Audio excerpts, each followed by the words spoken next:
Good morning students. तो पिछली video में हम लोगों ने कॉम्प्लेक्स स्लोप क्या है उसका डेफिनेशन के बारे में हम लोगों ने जाना था। तो आज उसी कॉम्प्लेक्स स्लोप के ऊपर हम कुछ प्रॉब्लम्स देखने वाले हैं।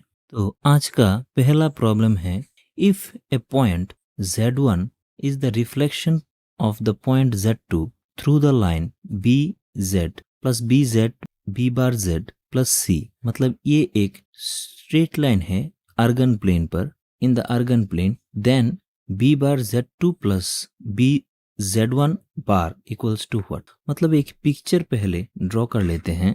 मतलब एक स्ट्रेट लाइन यहाँ पर दिया गया है b z bar plus b bar z plus c, और यहाँ पर बोला गया है कि z1 जो पॉइंट है वो z2 का एक रिफ्लेक्शन है, रिफ्लेक्टिव पॉइंट है।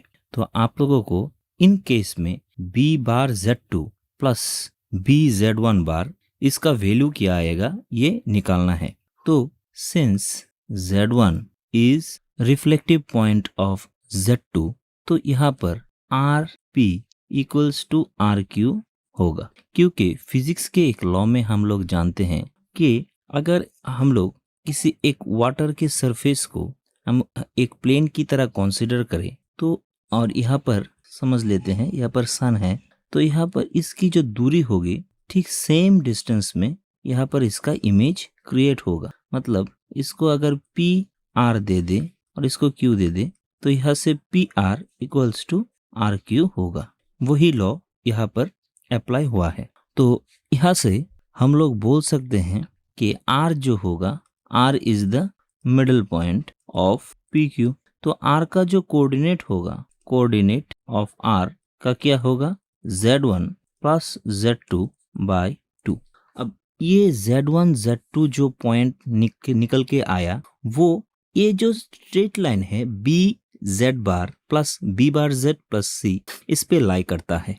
तो अब इस पॉइंट को हम लोग यहाँ पर पुट कर दे तो यहाँ से आ जाएगा b z बार की जगह लिख लेते हैं z1 plus z2 by 2 whole का bar plus b bar z1 plus z2 by 2 equals to c।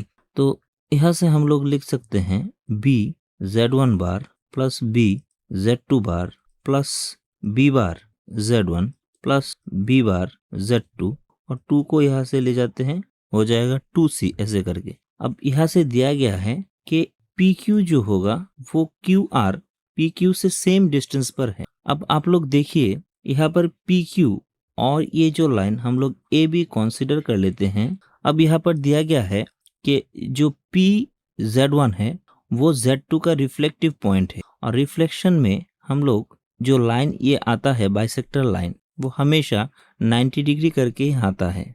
अब यहाँ से PQ AB के साथ परपेंडिकुलर होगा, क्योंकि z1 z2 का रिफ्लेक्शन पॉइंट है। मतलब PQ जो होगा वो परपेंडिकुलर होगा इस लाइन के साथ b z bar plus b bar z equals to c। अब PQ जो एक लाइन क्रिएट हुआ, इसका स्लोप क्या होगा हम लोग जानते हैं। पिछली वीडियो में हम लोगों ने देखा था कि कॉम्प्लेक्स स्लोप में अगर कोई दो पॉइंट गिवन है तो वो कॉम्प्लेक्स स्लोप का जो इक्वेशन होगा वो होगा z2 minus z1 by z2 का बार माइनस z1 का बार। आप लोग पिछली वीडियो देख सकते हैं। अगर कोई दो गिवन पॉइंट है तो यहाँ पर z1 और z2 हम लोगों ने चूज कर लिया है। z1 तो था ही और z2 को हम लोगों ने चूज कर लिया था, तो इसका जो स्लोप होगा वो ओमेगा 1 होगा, और स्लोप ऑफ ए बी जो आएगा वो आ जाएगा माइनस b बाई बी का बार। इसे हम लोग ओमेगा 2 दे देते हैं। अब सिंस यहाँ पर जो PQ लाइन है वो परपेंडिकुलर है AB के साथ, यहाँ पर AB था और यहाँ पर ऐसे PQ था, तो PQ अगर AB के साथ परपेंडिकुलर है तो कॉम्प्लेक्स स्लोप के सेकंड प्रॉपर्टी के मुताबिक हम लोगों ने जाना था omega 1 plus omega 2 equals to 0 के बराबर आएगा। अब ओमेगा 1 का वैल्यू था z1 minus z2 minus z1 by z2 का बार माइनस z1 का बार, और ओमेगा 2 आया था माइनस b बाई b बार। तो यहाँ से बिठा दे तो हो जाएगा z2 minus z1 by Z2 का बार माइनस Z1 का बार प्लस यहाँ पर हो जाएगा minus B by B bar equals to 0। तो अगर हम लोग इसे कैलकुलेशन करें तो हो जाएगा B bar into Z2 minus Z1 minus B into Z2 का बार माइनस Z1 का बार इक्वल्स टू 0। तो यहाँ से आ जाएगा B bar Z2 minus B bar Z1 minus B Z2 का bar plus B Z1 bar equals to 0। तो इसे हम दे देते हैं इक्वेशन नंबर 2, इसे दे देते हैं इक्वेशन नंबर 1। तो अब इक्वेशन 1 एंड इक्वेशन 2 को ऐड कर दे तो आ जाएगा B Z1 bar plus B Z2 बार plus B bar Z1 plus B bar Z2 plus यहाँ से ऐड कर देते हैं B bar Z2 minus B bar Z1 minus B Z2 का बार प्लस B Z1 का बार, वहाँ पर था 2C प्लस 0, ऐसा आ जाएगा। तो यहाँ से B बार Z1 प्लस और माइनस कैंसिल हो जाएगा। यहाँ से B Z2 का बार और B Z2 का बार प्लस कैंसिल हो जाएगा। तो यहाँ से ओनली रह जाएगा 2B Z1 bar plus 2B bar Z2 equals to 2C। तो यहाँ से अगर 2 को कॉमन ले ले तो आ जाएगा B Z1 bar plus B bar Z2 equals to C, और यही हो जाएगा रिक्वायर्ड आंसर, क्योंकि हम लोगों को इसका वैल्यू ही निकालना था। सेकंड क्वेश्चन हम लोगों को दिया गया है what is the locus of Z for argument of Z equals to minus π/3। मतलब Z अगर एक कॉम्प्लेक्स नंबर है तो इसका मूविंग पथ, जिसको हम लोकस बोलते हैं, क्या होगा, आपको इसे निकालना है। तो कैसे करते हैं देख लेते हैं। आर्गुमेंट ऑफ Z यहाँ पर माइनस थीटा के बराबर दिया गया है, और हम लोग जानते हैं कोई भी एक कॉम्प्लेक्स नंबर पर माइनस थीटा जो होता है वो जनरली फोर्थ क्वाड्रेंट पर ही होता है। इसे हम माइनस क्लॉकवाइज डायरेक्शन पर डिनोट करते हैं, और यहाँ पर ऐसे ये हो जाता है। तो यहाँ पर दिया गया है कि आर्गुमेंट ऑफ Z जो है ये है माइनस π/3। तो आर्गुमेंट ऑफ Z को, अगर Z एक कॉम्प्लेक्स नंबर है ऐसे x प्लस IY, तो हम लोग जानते हैं आर्गुमेंट ऑफ Z जो होता है वो tan इनवर्स मॉड्यूलस y/x, मतलब imaginary Z imaginary part by real part होता है। तो आर्गुमेंट ऑफ Z को हम लोग यहाँ से tan inverse of imaginary Z by real Z ऐसे भी लिख सकते हैं। तो यहाँ से हम लोग चूज कर लेते हैं कि Z जो है ये, इसको हम लोगों ने H प्लस I के ऐसे रिप्रेजेंट करते हैं। तो यहाँ से लिख सकते हैं tan इनवर्स ऑफ K/H जो माइनस π/3 के समान है। तो यहाँ से K/H को हम लोग लिख सकते हैं tan ऑफ माइनस π/3, और माइनस tan ऑफ माइनस π/3 को हम लोग लिख सकते हैं माइनस tan ऑफ π/3, और माइनस π/3 मतलब tan 60 डिग्री, tan 60 डिग्री का वैल्यू होता है √3। तो यहाँ से आ जाएगा K equals to minus √3 into H। अब ये K और H हम लोगों ने पर्टिकुलर एक पॉइंट के लिए चूज किया था, जहां पर हम लोगों ने Z equals to H plus K एक पर्टिकुलर पॉइंट हम लोगों ने लिया था। तो अब जनरल सॉल्यूशन के लिए हम लोग रिप्लेस कर देते हैं इस H और K को X एंड Y से। तो ये हो जाएगा Y equals to minus √3x, जहां पर आप लोग देख सकते हैं ये X कोऑर्डिनेट है पॉजिटिव, लेकिन Y कोऑर्डिनेट है नेगेटिव।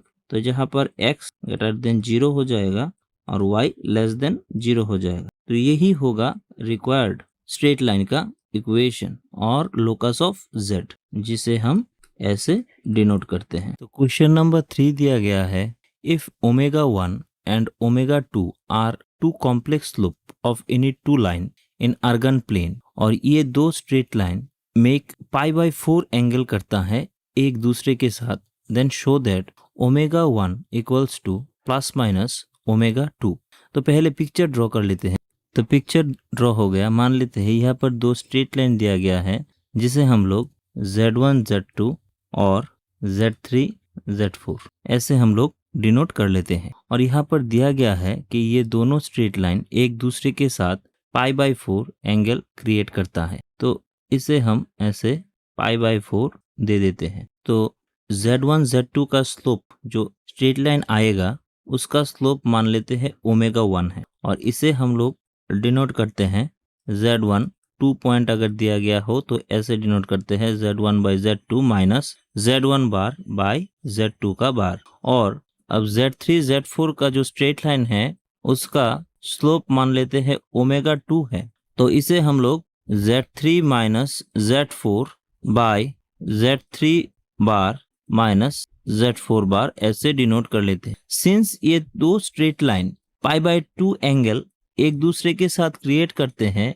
यहाँ पर इसे अगर हम O दे दे तो हम लोग जो रोटेशन थ्योरम है वहां से हम लोग बोल सकते हैं कि Z3 minus Z4 by Z1 minus Z2 equals to modulus Z3 minus Z4 by Z1 minus Z2 equals to e⁻i π/4 by rotation theorem. क्योंकि हम लोग जानते हैं वे कॉम्प्लेक्स नंबर में जो स्ट्रेट लाइन है वो वेक्टोरियल फॉर्म में भी हो जाता है, और वेक्टोरियल फॉर्म में अगर हो तो शिफ्टिंग प्रॉपर्टी को हम लोग यूज करते हैं। तो Z1 Z2 का जो स्लोप होगा Z1 0 का स्लोप भी सेम ही होगा, तो Z1 Z2 को हम लोग Z1 Z0 से भी हम लोग ऐसे डिनोट कर सकते हैं। तो अब देख लेते हैं Z1 Z2 जो होगा उसे हम Z1 माइनस Z2 ऐसे लिख रहे हैं।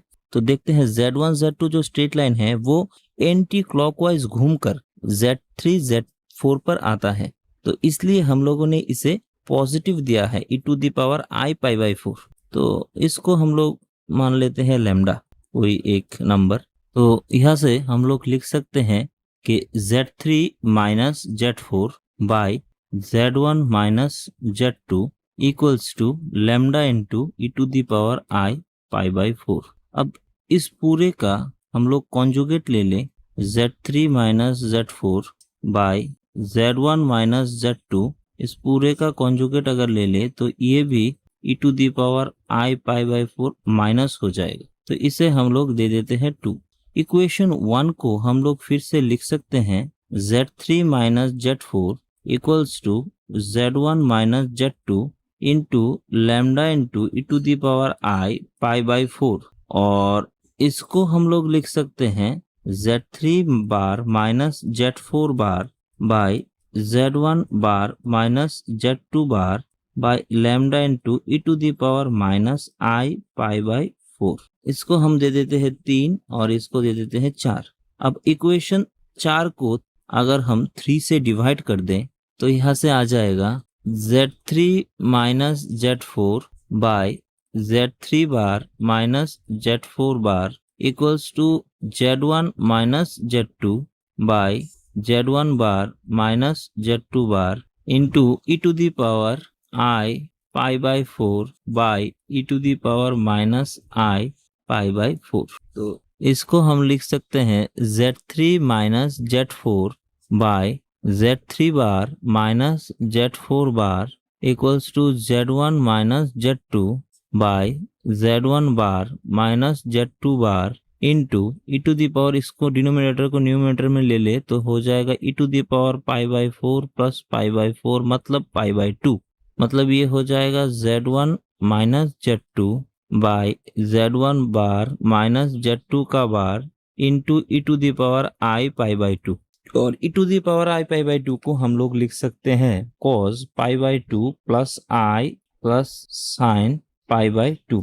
तो cos π/2 का वैल्यू हो जाता है 0 प्लस i sin π/2 का 1 हो जाता है, मतलब इसका वैल्यू हो जाता है i। तो यहाँ से हम लोग फिर से लिख सकते हैं Z3 minus Z4 by Z3 bar minus Z4 bar equals to Z1 minus Z2 by Z1 bar minus Z2 bar, और e⁻i π/2 इक्वल टू i हो जाता है। तो इसको हम लोग लिख सकते हैं ω2 और इसको लिख सकते हैं ω1 इंटू i।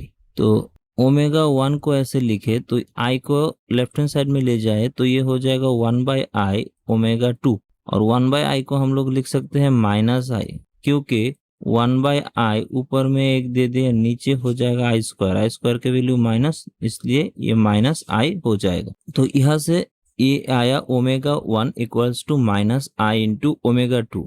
अब एक बात आप लोग गौर कीजिएगा, यहाँ पर Z1 minus Z2 rotation theorem के मुताबिक π/4 एंटी क्लॉकवाइज घूमा, इसलिए यहाँ पर e⁻+ π/4 था। अगर हम लोग इस लाइन को कंसीडर ऐसे करते तो Z1 Z2 अगर इस बार Z3 Z4 में जाता तो क्लॉकवाइज जाता π/4 ऐसे।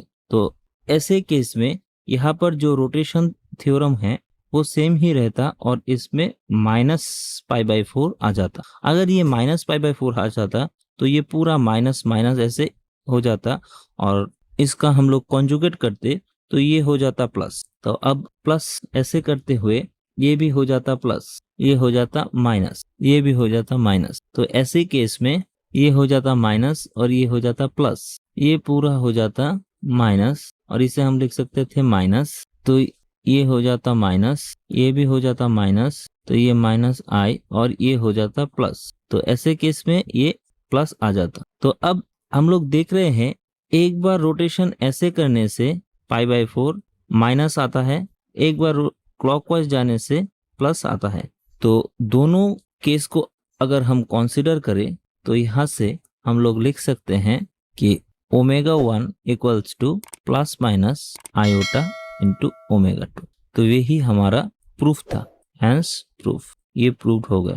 तो आज हमने स्लोप के ऊपर 3 प्रॉब्लम देखे। ये तीनों प्रॉब्लम बहुत इंपॉर्टेंट है। नेक्स्ट डे में हम लोग कोनी मेथड के ऊपर कुछ प्रॉब्लम देखेंगे। तब तक के लिए thank you and good bye.